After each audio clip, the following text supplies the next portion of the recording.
A Netflix documentary made me realize my entire life was a lie. I was homesick last Tuesday, scrolling for something mindless while recovering from food poisoning. I landed on Vanished, Missing Children of the 90 Seconds because it was short and looked like easy background noise. The documentary covered 12 kids who disappeared between 1,990 and 1,999 from different states. Some kidnapped by strangers, others taken by parents, a few who simply vanished without explanation.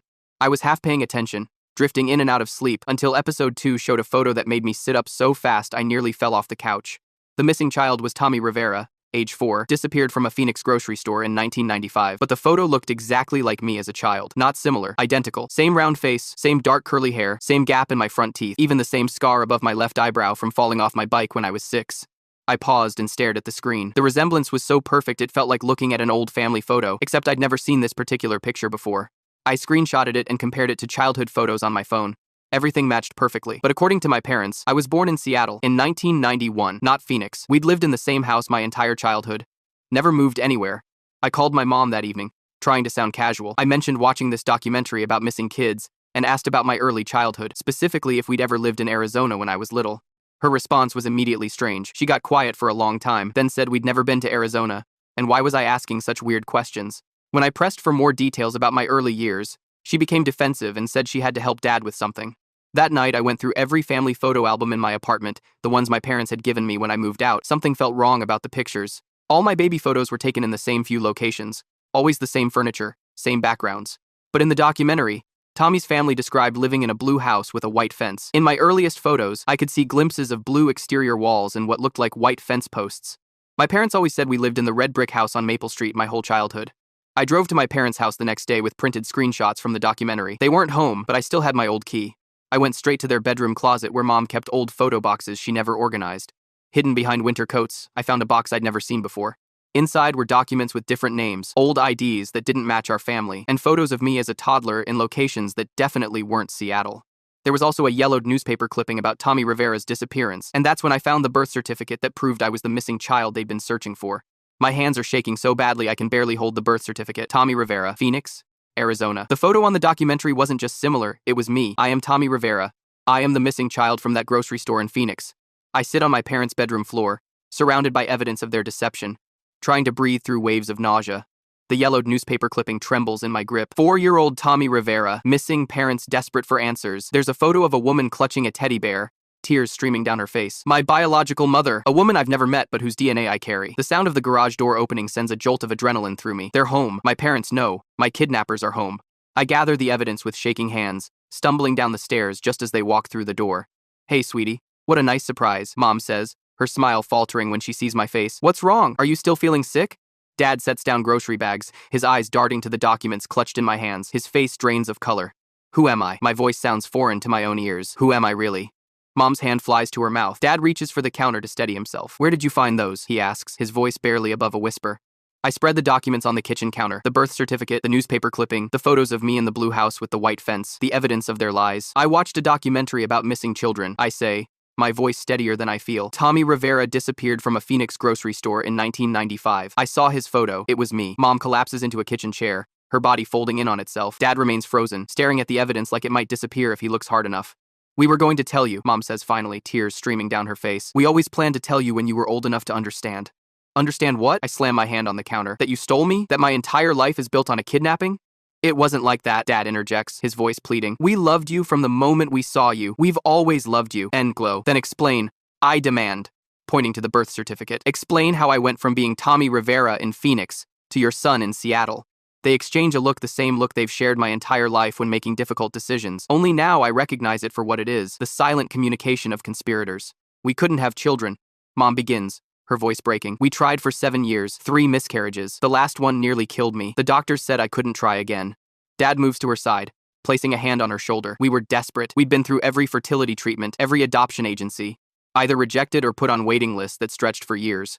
So you decided to steal someone else's child? The words taste bitter in my mouth. We were in Phoenix visiting my sister. Mom continues, ignoring my question. We went to the grocery store, and there you were, sitting in a shopping cart while your mother was arguing with someone in the next aisle. You were playing with a little toy car, Dad adds, his eyes distant with the memory. You smiled at us, and something just broke inside us. Your mother took you to the bathroom, Mom says. I followed her in. She left you by the sink while she went into a stall. I just picked you up and walked out. The casual way she describes kidnapping me makes my stomach turn. I grip the counter to keep from falling. Dad was waiting in the car, she continues. We drove straight to the airport, used our return tickets to fly back to Seattle. We had already been planning to move to a new neighborhood. We just accelerated our plans. We created new identities. Dad explains. I had a contact who could make documents, birth certificates, social security cards. We changed our names, moved into the red brick house on Maple Street. You told everyone I was born in 1991, I say, piecing it together. You erased 4 years of my life. Mom nods, tears streaming down her face. You were young enough that after a few months, you stopped asking about your other mommy. We told you those were just dreams. The memory hits me like a physical blow, confused dreams of a woman with dark hair singing to me in Spanish, a man throwing me in the air while I laughed. Dreams my parents dismissed, told me weren't real. Do you have any idea what you did? I ask, my voice rising. There's a family out there who has spent 28 years wondering what happened to their son, wondering if I'm dead or alive. Did you ever think about them? Did you ever care? Of course we cared, Dad insists. We watched the news reports, we saw the searches. It tore us apart inside. But not enough to return me, I say flatly. By then it was too late, Mom whispers. We'd already fallen in love with you. The thought of losing you, of going to prison, we couldn't do it. I look at these people, these strangers who raised me, who taught me to ride a bike and helped with my homework and cheered at my graduation, who loved me and lied to me every single day of my life. I don't know who you are anymore, I say, gathering the documents. And I don't know who I am either. Please. Mom reaches for me, her fingers trembling. You're our son. Nothing changes that. We made a terrible mistake, but everything we've done since then was built on a lie. I finish for her. My whole identity is a lie. I back toward the door, clutching the evidence to my chest. What are you going to do? Dad asks, fear etched into every line of his face. The question hangs in the air between us. What am I going to do? Report them to the police? Contact the Riveras? Pretend I never discovered the truth? I don't know, I answer honestly, but I can't stay here right now. I walk out the door, leaving behind the only parents I've ever known, carrying the weight of a truth that will change everything for me, for them, and for a family in Phoenix who lost their little boy 28 years ago. I spend the next 3 hours in my car, driving aimlessly through Seattle neighborhoods, trying to process what I've just learned. Every memory I have feels contaminated now.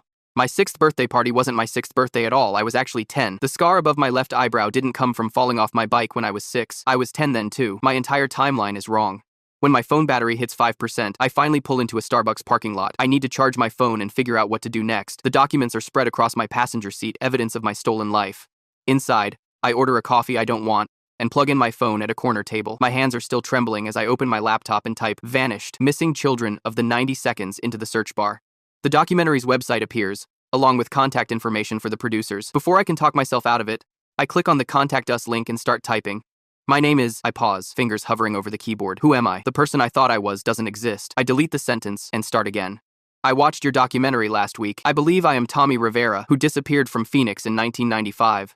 I have evidence that the people who raised me kidnapped me and created false identities for all of us. I attach photos of the birth certificate and newspaper clipping, then hit send before I can change my mind. 20 minutes later, my phone rings with an unknown number. Hello? My voice cracks. This is Diane Mercer from Horizon Documentaries, says a woman's voice. I received your email about Tommy Rivera. Is this a serious inquiry? Yes, I whisper, glancing around the coffee shop. I found documents. My parents, the people who raised me, admitted everything. There's a long pause. We need to meet. I can be in Seattle tomorrow morning. The next 18 hours pass in a blur. I check into a hotel, too afraid to return to my apartment where my parents might find me. I don't sleep. Instead, I search online for every article about Tommy Rivera's disappearance, piecing together the life that was stolen from me. By 9 a.m., I'm sitting across from Diane Mercer and a man she introduces as Detective Carlos Ramirez from the Phoenix Police Department's Cold Case Unit. They've flown in overnight. We need to proceed carefully, Detective Ramirez explains. This case has been open for 28 years. If what you're saying is true, it could bring closure to a family that's been suffering for decades. I understand, I say, though I don't. How could I possibly understand any of this? We'd like to take a DNA sample, Diane says gently. The Riveras provided samples years ago. We can compare and know for certain. I nod, numb, as Detective Ramirez swabs the inside of my cheek. What happens next? I ask. To my parents, the people who took me? Kidnapping has no statute of limitations, he explains. If the DNA confirms your identity, we'll need to make arrests. There will be charges for kidnapping, identity fraud, possibly more. The reality of what I've set in motion crashes over me. They raised me, I whisper. They loved me. They stole you, Diane says firmly. They stole you from parents who have spent nearly 3 decades wondering if you were dead or alive.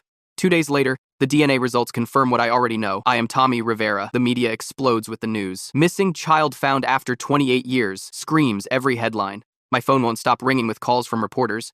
Someone leaks my address, and I return to my apartment to find journalists camped outside.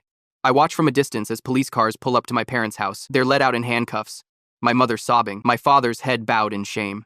The neighbors stand on their lawns, watching in horror as the people they've known for decades are revealed as kidnappers. The worst part is the questions. Who am I now? Am I the person I was raised to be? Or am I Tommy Rivera, a 4-year-old boy frozen in time? Every aspect of my identity feels like a lie. My name, my birthday, my childhood memories, even my college degree, obtained under a false identity. My phone rings again. It's Detective Ramirez. The Riveras want to meet you, he says. Your biological parents. They're flying to Seattle tomorrow. I sit on my couch, surrounded by the wreckage of my life, and try to imagine meeting strangers who are my flesh and blood. What will they expect from me? Will they want their 4-year-old back? That child doesn't exist anymore. The media frenzy intensifies. Someone digs up my work history, my social media, my college records, all under my false identity. Experts debate on television about the psychological impact of discovering you're a kidnapping victim. Friends call, confused and concerned. But I don't know what to tell them. I'm not the person they knew. My parents are denied bail. The prosecutor calls them flight risks, citing their history of creating false identities. I watch the courtroom footage, feeling sick as the charges are read. Kidnapping, identity fraud, falsification of government documents, interference with custody. They're facing 25 years to life, Detective Ramirez tells me when I call him. The evidence is overwhelming. That night, I dream of the blue house with the white fence. In the dream, I'm playing in the yard while a woman calls to me in Spanish. I wake up crying, mourning for the life I should have had, and for the people who raised me, criminals though they are. My phone buzzes with a text from Detective Ramirez. The Riveras flight lands at 1:00 a.m. They're eager to meet you. I stare at the message, paralyzed by the knowledge that tomorrow I'll come face to face with my true beginning. The people who gave me life, whose child was stolen, who never stopped looking for me. I wonder if they'll recognize anything of that 4-year-old boy and the 32-year-old stranger I've become. I close my eyes and try to remember something, anything from before, a lullaby in Spanish, the smell of my mother's perfume, my father's laugh. But all I can recall are the memories given to me by kidnappers, the only parents I've ever known. The airport feels surreal. I'm standing in the arrivals area, scanning the crowd for faces I've never seen but who share my DNA. Detective Ramirez stands beside me, his presence both reassuring and intimidating. You okay? He asks, noticing my trembling hands. No, I answer honestly. How am I supposed to be okay with any of this? He nods, understanding in his eyes. They're nervous too. They've been waiting for this moment for 28 years. That's when I see them, a middle-aged couple walking slowly through the terminal, flanked by a younger woman and man who must be in their 20s, the Riveras, my biological family. The woman, my mother, has her hand pressed against her mouth, tears already streaming down her face. The man, my father, has his arm around her shoulders, his expression a mixture of hope and disbelief. Detective Ramirez raises his hand to signal them, and suddenly they're rushing toward me. My biological mother reaches me first, her hands hovering inches from my face like she's afraid I'll disappear if she touches me. Tommy, she whispers in Spanish, then switches to English. My Tommy. I don't know what to say. I don't know who Tommy is. I'm not him, not really, but I'm not who I thought I was either. Hi, I manage. My voice barely audible. She breaks down completely then, sobbing as she wraps her arms around me. I stand stiffly, not returning the embrace but not pulling away either. Over her shoulder, I see my biological father wiping tears from his eyes. You have her eyes, he says, his voice thick with emotion. You always had her eyes. We move to a private conference room the airport provided after Detective Ramirez made arrangements. The younger woman introduces herself as Carmen, my sister, who was born 3 years after I disappeared. The young man is Miguel, born 2 years after that. Siblings I never knew I had. We grew up hearing stories about you, Carmen says, studying my face. Mom and Dad never stopped looking. They never gave up hope.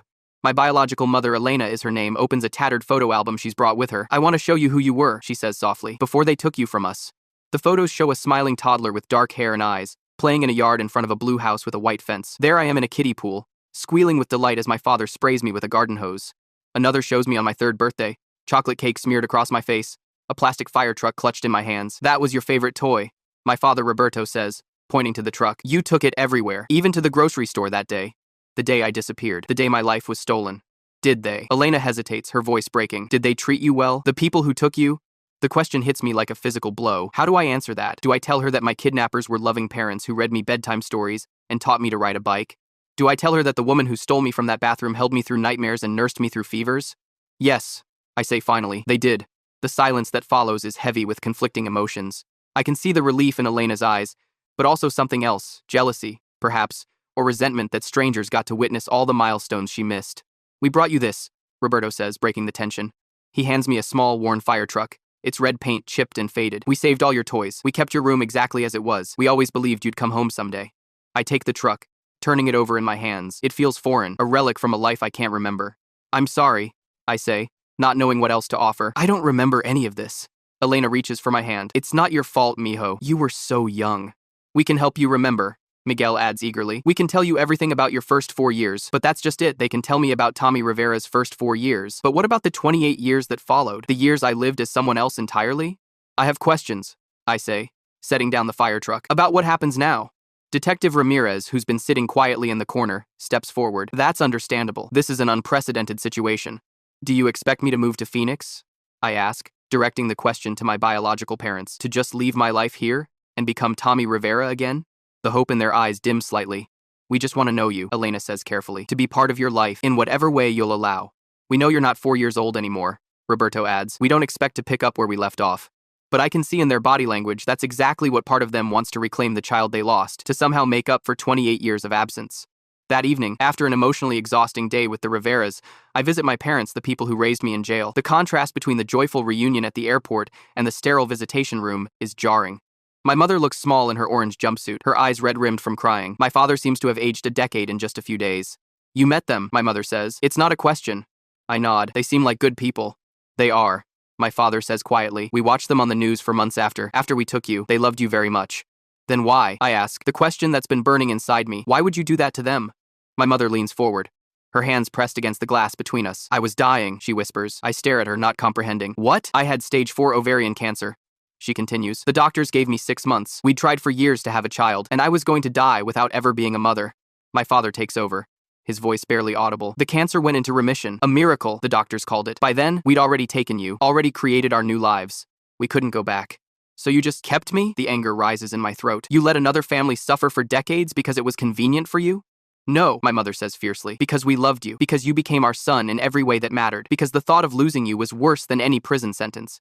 I sit back, overwhelmed by the competing narratives of my existence. 2 families who love me. 2 sets of parents who claim me as their child. 1 life split in 2 by a single moment of desperation in a grocery store bathroom. I don't know how to feel about any of this. I admit, I don't know who I am anymore. You're the same person you've always been, my father insists. Your name and your history might be different, but who you are, your character, your values, those came from inside you. And from how we raised you, my mother adds softly. As I leave the jail, Detective Ramirez is waiting for me in the parking lot. The Riveras want to have dinner tonight, he says. They're staying at the Marriott downtown. I nod, exhausted by the emotional whiplash of the day. I'll be there. It's going to take time, he says, his voice gentler than I've heard it before, for all of you to figure out what this relationship looks like going forward. What if I can't be who they want me to be? I ask, voicing my deepest fear. What if I can't be Tommy? You don't have to be 4-year-old Tommy, he says. You just have to be yourself, whoever that is. They'll have to accept that, or they'll lose you all over again. As I drive toward the hotel, I realize that's the heart of my struggle. For 28 years, I've been one person. Now I'm expected to be someone else, to embrace an identity that was stolen from me before I could even form memories of it. Somewhere between the person I was raised to be and the person I was born to be lies the truth of who I really am. I just have to figure out how to reconcile those 2 halves of my fractured existence and hope that both families can accept the person I choose to become. The courtroom feels impossibly small for the weight it carries today. Both sets of my parents sit on opposite sides, separated by a wooden barrier that might as well be the Grand Canyon. The Riveras are huddled together on the left, Elena clutching Roberto's hand so tightly her knuckles have gone white. Carmen and Miguel flank them like protective sentinels. On the right, my Seattle parents, I still struggle with what to call them, sit in orange jumpsuits, their ankles shackled beneath the table. They look diminished, hollowed out by 3 weeks in county jail awaiting this hearing. I'm seated in the middle row, Detective Ramirez beside me. The courtroom is closed to the press, but that hasn't stopped them from camping outside the building, shouting questions whenever anyone enters or exits. My face has been splashed across every news outlet for weeks. The man who discovered he was kidnapped, as if my entire identity has been reduced to this single traumatic revelation. The prosecution calls Thomas Rivera to the stand. I flinch at the name. It still feels foreign, like someone calling out to a stranger. I stand on legs that feel like they might give way beneath me. As I walk to the witness stand, I catch my Seattle mother's eye. She gives me a trembling smile that breaks my heart all over again. After I'm sworn in, the prosecutor approaches. She's a severe woman with sharp features and sharper eyes. Mr. Rivera, could you please tell the court about the day you discovered your true identity? I clear my throat. I was homesick with food poisoning last Tuesday. I was watching a documentary on Netflix called Vanished: Missing Children of the 90 Seconds. In the second episode, they showed a photo of Tommy Rivera, who disappeared from a Phoenix grocery store in 1995. My voice catches. It was me. I recognized myself immediately. And what did you do then? I describe finding the birth certificate, confronting my parents, their confession. With each word, I feel like I'm betraying them, even though they betrayed me, first, in the most fundamental way possible. Mr. Rivera, the prosecutor continues, how has this discovery affected you? I look between both sets of parents, these strangers who each claim me as their own. I don't know who I am anymore.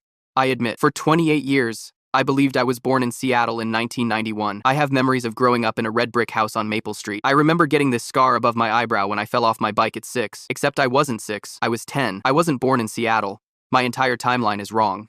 My entire life is wrong. Elena stifles a sob. My Seattle mother's face crumples. Yet the defendants raised you as their son. The prosecutor states. They provided for you, educated you, loved you, while allowing your biological family to suffer for decades, believing you might be dead. Objection, the defense attorney calls. Argumentative. Sustained, the judge says. The prosecutor pivots. Mr. Rivera, in your own words, how do you feel about the defendants now? I take a deep breath. This is the question I've been dreading. I'm angry, I begin, my voice steadier than I expected. I'm furious that they stole me, that they lied to me every day of my life. But I look directly at my Seattle parents. They're still the people who raised me, who taught me to read, who held me when I cried, who shaped who I am. I can't just erase 28 years of love because I've learned it was built on a lie.